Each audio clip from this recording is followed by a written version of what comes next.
From the opinion pages of the Wall Street Journal, this is Potomac Watch. Presidential primary voters cast their ballots in 4 states as the latest Wall Street Journal poll shows Donald Trump leading Joe Biden in 6 of 7 swing states. Meantime, right in time for tax day, the IRS gets an audit from an inspector general. Welcome, I'm Kyle Peterson with the Wall Street Journal. We are joined today by my colleagues, columnist Kim Strassel and editorial board member Mene Ukwe-Barua. Let's start with the results in those presidential primaries in 4 states, most of them not swing states, but still some evidence of lingering weakness on behalf of the 2 men, Donald Trump and President Biden, who are now the presumptive nominees of each of their parties. In Connecticut, Nikki Haley currently in the returns winning 14% of the vote, with another 5% going to uncommitted, 13% for Nikki Haley and 4% for Chris Christie in New York. In Wisconsin, that is a potential swing state, 13% for Nikki Haley, 3% for Ron DeSantis, and about 5% for other candidates. And Rhode Island, 10% for Nikki Haley there. On the other side of the aisle, also interesting, this effort to get Democratic voters to cast ballots for uncommitted, showing another round of success. 12% for uncommitted in Connecticut, 5% for Marianne Williamson, and 4% for Dean Phillips in New York. In Wisconsin, 8% for uninstructed. And then Rhode Island, Kim, 15% for uncommitted and about 3% for Dean Phillips. And so what do you make of these results and the suggestion of some lingering weakness that each of these presumptive nominees has not quite consolidated the base of their parties? I think if you're the nominees, you can look at these results and it's kind of a glass half full or half empty, depending on how you want to spin it. If you look at all 4 of the states, Trump took at least 75%. In each of them, you were naming some of the places where Haley still had up to 14% in Connecticut, which was Trump's worst state. And I think that this, of course, does show some weakness. On the other hand, these are lower numbers than she had been getting, obviously, in some of the early states, all the way through Super Tuesday, where she was pulling 30% of the vote. And I think that if you're the Trump team, you can say, okay, well, we've got the base of the support, and now we've got to pull in those along the edges. Similarly, Biden took, if you look at the states, 78% in at least all of them.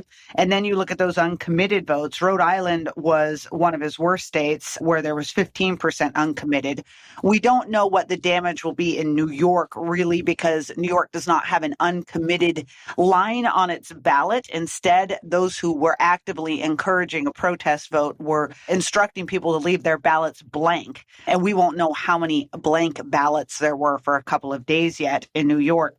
I think, though, one big thing that did come out of these results for me, and I think if you were Team Biden, I'd be very, very concerned. Rhode Island, not only was that his worst state, but turnout was a quarter of what it was in 2020. And while I know the Democrats aren't really having a competitive primary, it wasn't really that competitive even when things were raging, and especially not now that most people have suspended their campaigns in terms of the competitors. That's still very concerning to have such a huge drop off, because one of the things Democrats are very worried about this year is enthusiasm, and a real lack of enthusiasm for their candidates. So that's a bit of a warning sign, I think an even bigger warning sign than the uncommitted vote. New polling from the Wall Street Journal, though, shows that Donald Trump continues to lead in many of these swing states, up by 5 in Arizona, 1 in Georgia, 3 in Michigan, 6 in North Carolina, 4 in Nevada, and 3 in Pennsylvania. And the 7th swing state is Wisconsin, where he and Joe Biden are tied at 46%, according to the poll.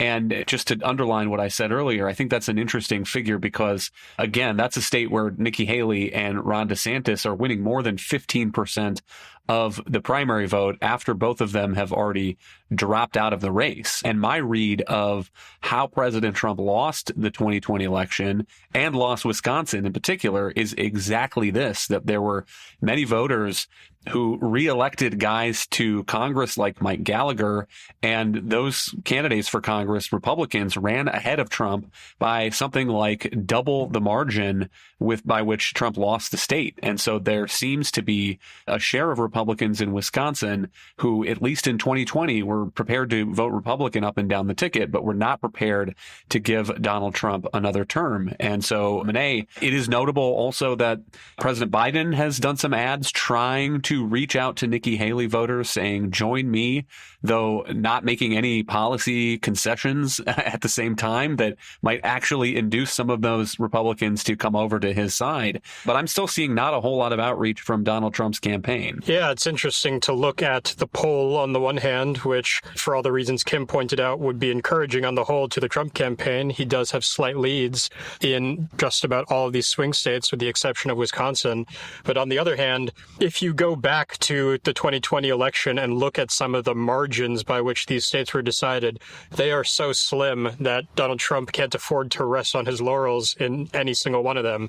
I think Biden was able to eke out wins in places like Arizona and Georgia by very, very slim margins. And Donald Trump, despite the fact that he might be leading in the polls now in the head-to-head competition, has to understand that it's going to come down to the wire again in all certainty. I think that he has climbed ahead slightly in some of these states, but the margin of separation between him and Joe Biden, as long as these states have been tracked, has really never been as wide as above 4, 5, 6% in either direction since the polling has started for the 2024 election cycle.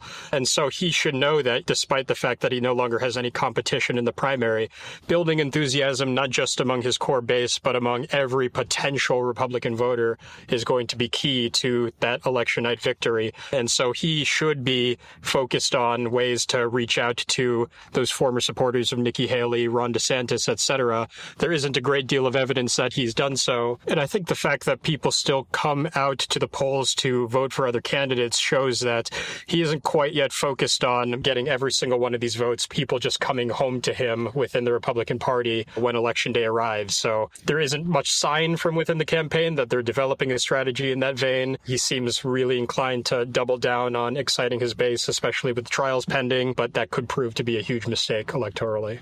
Kim, is there anything else that jumps out at you from this new Wall Street Journal polling? I would point to as well some questions on who is best able to handle the issues that are on voters' minds. 48% say that Trump has an edge on which of these candidates has the mental and physical fitness needed to be president. He has the edge on the economy, and he has the edge on immigration and border security. And speaking of preaching to the party base, it seems to me that with the 7 months left until November, President Biden's job, if he wants to make up any of this ground, is to take some actions that will prove to people he's serious about the economy and he's serious about immigration and border security.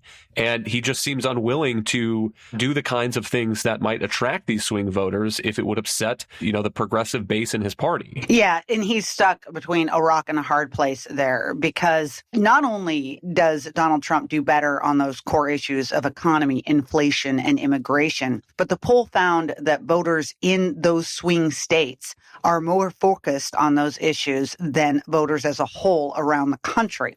So on the one hand, you have these very important, crucial swing states, which are absolutely necessary if you want to win the presidency. On the other hand, and this was one of the things I was going to point out, is that this poll shows the rock, as it were, on the other side of that hard place, which is Joe Biden's base. And he's really having trouble keeping his coalition together. If you look back in 2020, he won 90% of the black vote, 63% of Hispanics, and 61% of younger voters under the age of 30.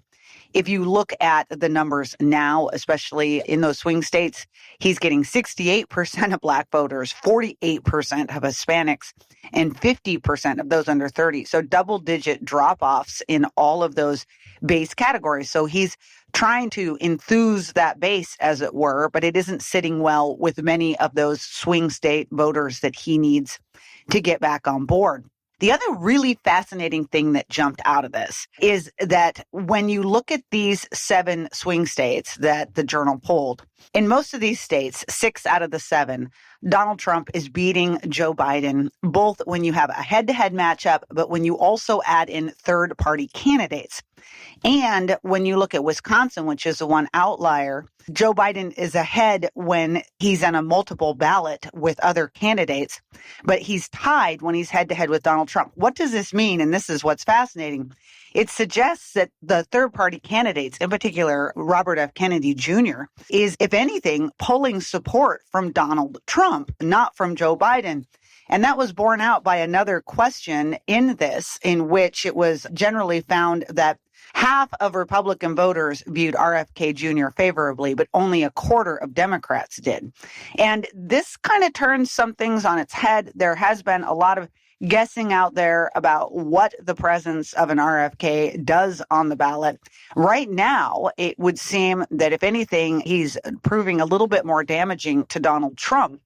And I think one big question, and that's why you see Donald Trump and his campaign now more aggressively attacking Kennedy and saying that he is on the left, a man of the left, and really is Joe Biden's competitor.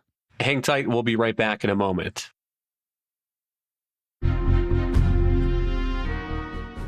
Welcome back. Let's take up this question of third parties because it does make the 2024 election unpredictable in a way that recent elections have not necessarily been. In this journal poll, these third-party independent candidates are drawing 15% across all of these swing states, including 11% who are backing RFK Jr. And one question is where he will get on the ballot. This week, RFK Jr.'s campaign said that he had secured enough signatures, about 23,000, to qualify for the ballot in North Carolina, which is sometimes considered a swing state, but especially if you add in the effect of a third party that is polling at something like 10% maybe, you could imagine it becoming a swing state in 2024. And we don't know exactly where else he will get on the ballot. But to Kim's point, I think it has surprised people, surprised me somewhat, how much he seems to be pulling from the left instead of from the right. Because one of the things that RFK Jr. is known for is opposition to COVID mandates and vaccines and so forth. But take a look at his platform on his website, and he's talking about raising the minimum wage to $15 an hour, prosecuting union-busting corporations, expanding free childcare to millions of families, restricting natural gas exports, and so on and so forth. And Monet, I think some people are getting dialed into the fact now that RFK Jr., his policy preferences are mainly, I guess I would say, on the left. I think that that's right. The opposition to COVID lockdowns and vaccine mandates was the first issue that really launched him into the public consciousness. He was very much on the podcast and broadcast circuit talking about that, and I think drew a lot of following from people who were paying attention online, particularly very young people who are deeply anti-establishment. But it does seem as if he has tried to broaden his base of followers as the election has gone on, and he's shown himself to have staying power and actually gotten ballot access.